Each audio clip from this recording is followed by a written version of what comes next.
Stop chasing taller opponents. By the end of this video, you will know exactly how to take away their jab and land your punches without getting countered. Every time a boxer faces someone who is taller, we keep hearing the same game plan. You have to bring the fight to them. You have to cut the distance and land your shots.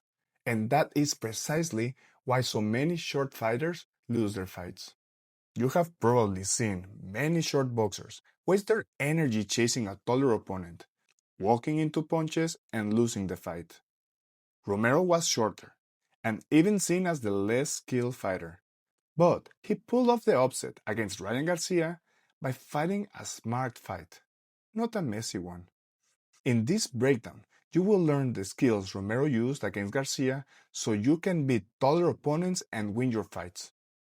The first tactic that we need to defeat taller opponents is distance control. With this control, we can take away their jab.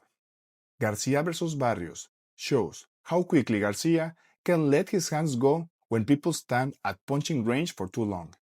Walking towards him or standing at punching range gives him the confidence to let his hands go. And with his power, those shots become a death sentence. So Romero did the opposite. He stood out of punching range. Every time Garcia tried to jab, Romero would move, forcing him to keep searching for his target. Even when Garcia managed to hit Romero with one shot, he made sure to not be around for the second. He used every resource that he had to stop Garcia from punching freely. This is why Garcia never let his hands go. Romero was always just outside of his punching range. Tank used the same tactic. He worked at a long distance, never allowing himself to be at Garcia's punching range for too long. And as soon as he felt too close, he would start moving again. Or he would smother Garcia to force the reset. This forced Garcia to reach in to punch. The extra space helped Tank to see the shots coming and counter Garcia's left hook. Romero, who is not famous for countering, was able to counter Garcia's hook the same way, all thanks to be at the right distance to see the punch coming and react. Both boxers are shorter than Garcia, and both boxers understood the first step: stand outside of punching range to take away their jab. Without his jab, your opponent cannot get his offense going. So, ask yourself, are you controlling the distance in sparring? Or are you giving away easy points by standing too close? If you're constantly surprised by shots you didn't saw coming, or struggle to have time and space to think, you are likely standing too close to your opponent. Now you might be thinking, Coach, if I am standing so far away, how am I supposed to land my shots? If you think about it, the same distance that protects you also protects them. And as we just saw, rushing in makes it easier for your opponent to see you coming and counter. So now we need different tools to help us create openings before we step into punching range.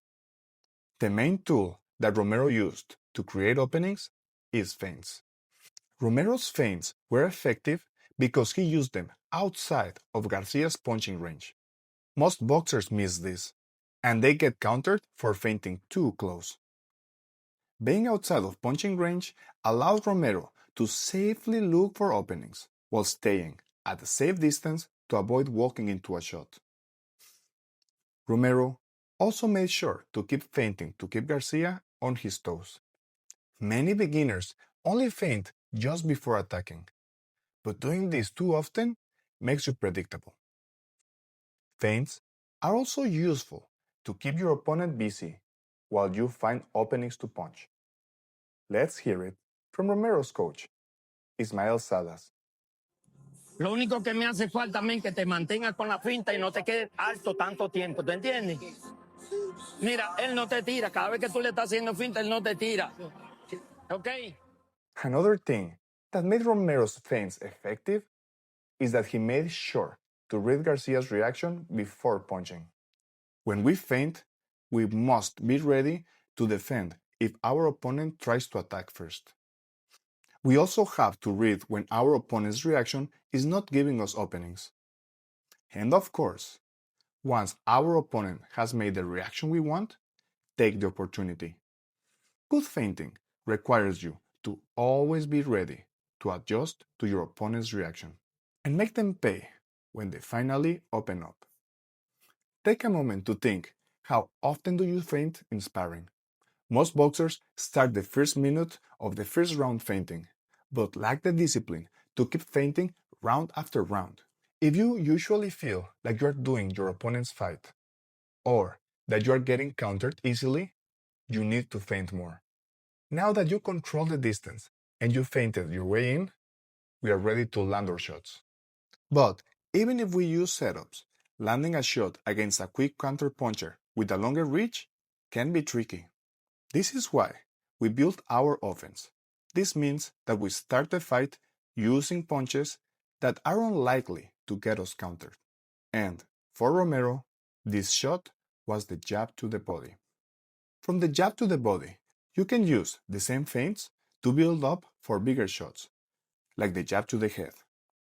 Then you can go for even bigger shots, like right hooks to the body.